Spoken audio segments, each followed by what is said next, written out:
Salah satu misteri yang sangat menarik perhatian adalah keberadaan bangunan-bangunan yang memiliki struktur bergaya aneh atau belum diketahui tujuan dibangunnya tempat tersebut. Bahkan cerita-cerita misterius yang menyelimutinya pun membuat tempat tersebut semakin terdengar aneh. Berikut ini 5 tempat spiritual paling misterius di dunia. Bohemian Grove.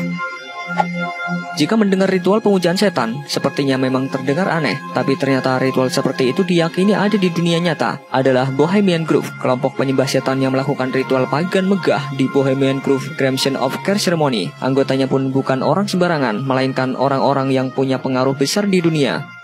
Setiap tahunnya ada ritual penyembahan yang dilakukan. Ritual yang dilakukan pun terbilang ngeri dan misterius. Selain ritual penyembahan sebuah burung hantu raksasa setinggi sekitar 12 meter, juga ada ritual kremasi yang dipersembahkan di altarnya. Kelompok elit ini diduga ikut campur soal menentukan harga pasar, mengontrol sistem perbankan, pemasukan uang, dan juga fluktuasi yang terjadi di pasar.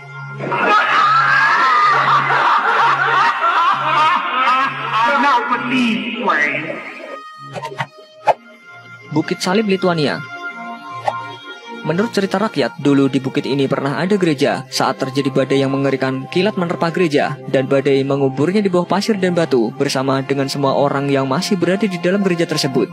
Warga setempat mengatakan bahwa kita bisa melihat sekilas prosesi hantu-hantu biarawan di kaki bukit saat matahari terbit. Selama ini, berbagai kemunculan ajaib atau penampakan orang-orang kudus dan hantu telah menjadi bagian dari sejarah bukit ini.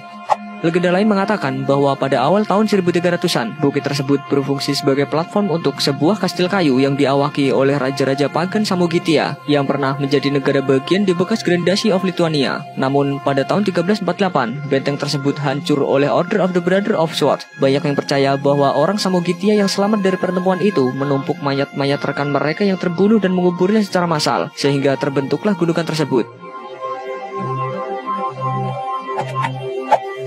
Gereja St. George. Dibangun pada tahun 1352, Gereja St. George ditinggalkan oleh jemaatnya pada tahun 1968. Pada tahun tersebut, genteng gereja runtuh saat sedang dilangsungkan upacara pemakaman. Masyarakat setempat pun menganggap hal tersebut sebagai pertanda buruk, sehingga mereka lebih memilih untuk mengadakan misa di luar gereja. Beberapa dekade lalu, seorang seniman lokal bernama Jakub Hadrava berkeinginan untuk membangkitkan kembali gereja tersebut seperti sedia kala. Berawal dari keprihatinan akan kondisi gereja yang terbengkalai tersebut, Jakub malah menaruh instalasi seni berbentuk orang bertudung putih di dalam gereja. Sekilas kita akan dibuat ngeri saat melihat instalasi seni karya Jakub yang malah membuat gereja terlihat jauh lebih menyeramkan, karena Jakub membuat banyak penampakan yang ditaruhnya berjajar seperti sedang mengikuti misa. Ritual Stonehenge. Salah satu teori yang menunjukkan keberadaan tempat ini adalah bahwa pembangunan Stonehenge berkaitan dengan matahari. Penelitian arkeologi menunjukkan berbagai ritual di monumen Stonehenge ini terjadi pada puncak musim dingin atau yang dikenal dengan nama Winter Solstice. Teori ini didasarkan pada bukti ditemukannya dokumentasi perayaan pengorbanan babi di Stonehenge yang dilakukan pada bulan Desember dan Januari. Perayaan puncak musim panas dan puncak musim dingin solstice masih dirayakan di sana sampai saat ini.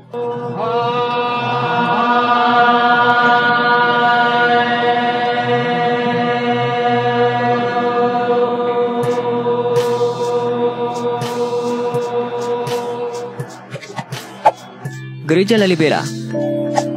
Secara resmi, agama Kristen telah ada di Ethiopia sejak 330 sebelum Masehi dan membuat negara ini mengklaim sebagai negara Kristen tertua di dunia. Buktinya ialah berdirinya gereja-gereja batu genting Lalibela yang kuno. Masing-masing gereja memiliki 11 struktur monolitik yang dramatis dalam lanskap pegunungan. Uniknya lagi, gereja tersebut ada di dalam tanah, mulai dari 40 hingga 50 meter ke bawah permukaan bumi. Arsitektur bangunan gereja dibuat dengan membiarkan sinar matahari masuk ke dalam ruangannya yang dilubangi. Ada beberapa teori seputar pembuatan rumah ibadah yang tidak biasa dan spektakuler tersebut. Beberapa orang percaya kalau gereja diukir oleh para kesatria Templar, tentara salib Kristen yang pada abad ke-13 gereja-gereja diciptakan, tepat pada puncak kekuasaan mereka. Sayangnya tidak ada bukti nyata dari keterlibatan mereka dalam pembuatan gereja itu.